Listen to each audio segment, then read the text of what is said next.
Jangan lupa subscribe, like, dan komen. Aja lali ya lur ya. Subscribe, like, dan komen. Matur suwun.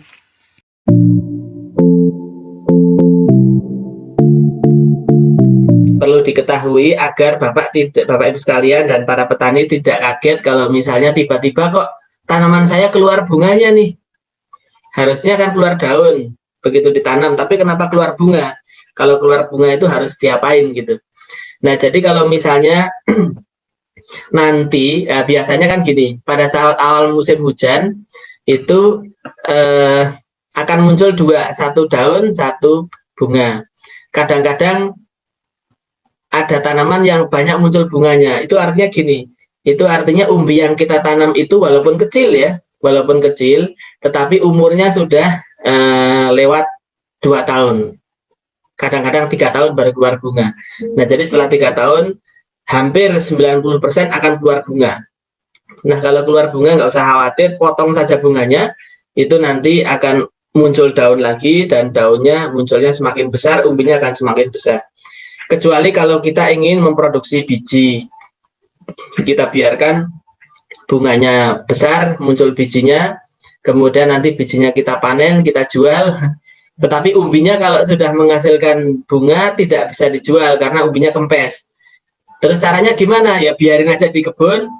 Kalau tutupin lagi dengan tanah, nanti musim berikutnya akan muncul daun lagi.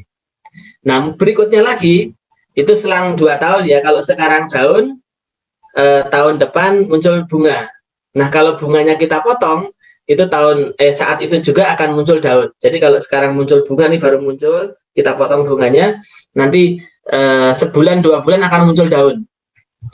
Kemudian tahun depan muncul bunga, potong lagi. Tahun depannya lagi muncul bunga, potong lagi. Itu bunyinya akan makin besar. Saya pernah mencoba dapatnya untuk 5 tahun, ya 5 itu ya, 5 siklus itu bisa lebih dari 10 kilo ya.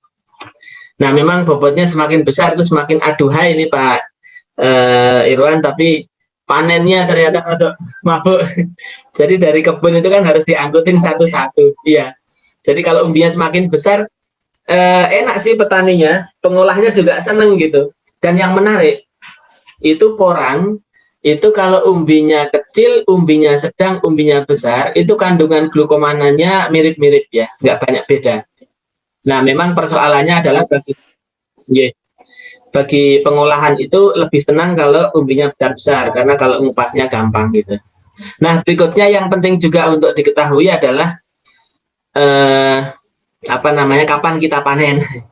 Nah, ini saya gambarkan, saya nyari foto-foto yang lama yang ada urutannya begini, fotonya udah ketilep kemana itu mohon maaf, jadi saya buatkan dengan skema saja. Nah, ini yang biru adalah umbi yang kita tanam, kata-kata atau mungkin umbi kecil kita tanam. Nah, setelah ditanam ya 1 bulan itu muncul daun, kemudian di bawah tangkai daun itu akan muncul bakal umbi yang baru. Nah, nanti 3 bulan, 2 atau 3 bulan, bakal umbinya akan besar, umbi yang lama akan kempes nih, seperti balon dia akan kempes, akan busuk, lama-lama busuk. Setelah 4 bulan biasanya umbi yang lama udah betul-betul busuk. Kemudian digantikan dengan umbi yang baru. Daunnya biasanya kalau yang kita tanam umbinya sudah besar, daunnya cuma satu-satunya itu, ndel-ndel itu. Jadi usahakan daunnya jangan kepotong, jangan kejatuhan ranting ya. Kalau kita nanam umbinya besar, kalau kita nanam umbinya kecil, itu akan muncul daunnya banyak ya. Saya hitung pernah sampai dapat 16 daun. Jadi satu umbi muncul 16 daun, muncul terus gitu ya. Itu nggak terlalu terganggu. Tapi kalau umbinya besar yang kita tanam, misalnya udah 500 gram gitu, atau bahkan lebih, atau 100 gram atau 500 gram, biasanya muncul daunnya hanya satu tuh. Jadi kita usahakan daunnya jangan sampai terganggu. Kalau terganggu dia akan muncul lagi daun, tapi ukurannya lebih kecil. Nah, kemudian setelah umur sekitar 5 bulan, yang lamanya udah kempes, kemudian di atas tanah tempatnya umbi itu berada, itu biasanya agak menggunduk sedikit, agak menggembung tanahnya itu. Kenapa? Karena umbinya sudah mulai kayak balon ketiup gitu, udah besar itu, sehingga tanahnya keangkat. kemudian sebulan berikutnya daunnya mati, umbinya tetap, kemudian biasanya sudah mulai bisa dipanen. Nah, kalau kita terlambat manen setelah daunnya itu mati, itu di atas umbinya sebetulnya ada lubang. Lubang itu besarnya hampir sebesar besarnya tangkai daunnya tadi itu. Nah, biasanya kita punya patokan gini. Kalau batang lubangnya besar, berarti umbinya besar. Sebagian besar begitu ya, tidak pernah berbohong lah. Itu diameternya kan biasanya hampir 6 kalinya. Jadi kalau misalnya ya rata-rata antara 5 sampai 6 kali ya. Jadi kalau besarnya lubangnya ini misalnya 3 cm, berarti diameter umbinya kira-kira nih bisa 15 cm ya, atau bisa 20 cm, tergantung kesuburan tanahnya. Nah, dulu waktu tahun berapa, tahun 2000-an saya ke Medion, kemudian ke Saradan itu. Nah, kita ajarin petani untuk nandain, karena petani itu kan nanam di hutan, kemudian ditinggal lah, nantinya itu pada saat musim kering datang lagi. Jadi petani cuma datang 2 kali itu, nggak pernah di siang, nggak pernah di pupuk gitu di Madiun waktu tahun 2000-an. Nah, mereka biasanya pohon yang besar-besar itu tandain pakai pakai apa namanya, kayu gitu, pakai ranting jati, pasangin satu-satu gitu ya. Nah, ternyata begitu ada yang terlambat dipanen, ini kan ada lubang, kemudian ada tiangnya. Nah, ternyata ini menjadi tanda bagi orang yang jahat. Jadi kalau ada tanda segitu, kemudian ada lubangnya, udah langsung digali itu. Jadi yang digali itu ya pas yang ada umbinya semua. Jadi waktu itu setelah yang kita rekomendasikan, jadi kan petani nanya gini, Pak, untuk gampangkan panen gimana caranya? Tandain aja lubangnya itu. Nah, ternyata menggampangkan bagi orang lain untuk ngambil. Jadi saya kira ya harus hati-hati lah. Ada plus minusnya itu ya. Kalau lokasi sekitar kita aman, ya ditandain lebih gampang. Tapi kalau lokasi kita tidak aman, ya saya kira begitu ya, mendingan tidak ditandain. Nah, ini tanaman kita di Bogor ya. Jadi kondisinya kalau misalnya yang sebelah kiri itu adalah pada saat masih vegetatif, jadi masih aktif. Nah, kemudian ini pas mulai siap untuk dipanen. Nah, biasanya kita tanda-tandanya adalah kalau mau dipanen, daunnya sudah menguning seperti yang paling kanan ini, sudah menguning atau sudah kering, bahkan sudah kempes batangnya itu. Nah, batangnya kempes, kemudian udah tidur lah gitu.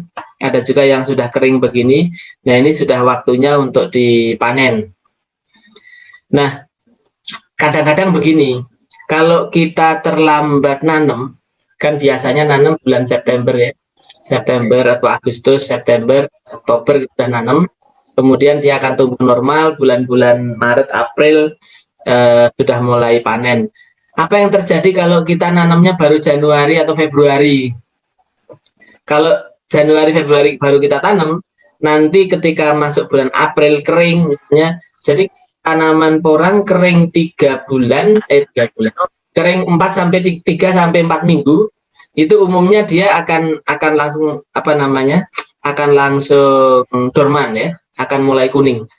Jadi kalau 3 minggu atau 4 minggu sama sekali nggak ada hujan, kemudian tanahnya itu agak kering, itu dia akan langsung layu, dan itu akan langsung indikasi bahwa dia sudah harus dipanen. Jadi kalau kita terlambat tanam, ya begitu dipanen umbinya masih belum maksimal ya, belum maksimal. Nah, kalau tadi belum maksimal, nanti kondisinya akan begini nih. Jadi kalau misalnya tanamnya itu kita bulan Februari, yang paling kiri ini penyimpanan. Nah, ini yang biasanya kita sebut sebagai umbi akhir tadi itu, ini sudah mati sebelum waktunya nih. Sudah mati sebelum waktunya karena saya terlambat nanam. Jadi saya akan coba-coba banyak gitu ya, coba-coba. Jadi umbi emaknya yang di atas, umbi anaknya yang di bawah. Ini yang gambar paling atas ini umbi emak, ini umbi anak. Jadi double begini. Nah, kalau double begini sebetulnya dari kandungan glukomanan tidak masalah. Tapi dari sisi pabrik ini apa namanya, tenaganya nambah gitu loh. Harus ngupas ini, ngupas yang ini gitu. Kecuali mengupasnya adalah menggunakan mekanis ya, ngupas. Kadang-kadang ada yang dikupas, ada yang enggak gitu ya. Tapi kalau menurut saya sih sebaiknya dikupas ya, dikupas. Nah, memang ngupasnya masih banyak menggunakan tenaga manual, sehingga betul tadi yang disampaikan oleh ini di Kick Andi itu, bahwa ada getahnya dan gatel.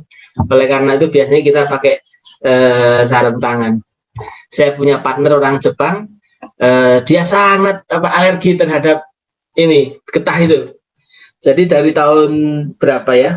Dari tahun 2000-an lah sampai tahun 2017, 2016 akhir ya. 2017. Bapak itu orang Jepangnya tidak pernah. Nah, kemudian ada juga umbi yang kayak gini nih, istilahnya apa namanya, umbinya kayak lontong. Nah, kayak lontong. Nah, kayak lontong ini kalau nanamnya terlalu dalam nanti umbinya seperti lontong, memanjang. Jadi bukan membulat tapi memanjang kayak lontong. Kemudian ada kalanya umbinya itu double ya. Ukurannya sama tapi double, itu juga biasanya karena nanamnya kedalaman. Kalau umbinya kecil ditanam terlalu dalam nanti akan seperti lontong. Tapi kalau umbinya besar ya hanya memanjang aja sih biasanya. Kemudian ini juga kita anggap sebagai umbi akhir kalau umbi bekas tanaman yang berbunga, karena biasanya nih umbinya gembos. Jadi kalau kena ditaruh di atas air nanti dia akan ngambang ya, akan ngambang. Itu juga kandungan glukomananya kecil.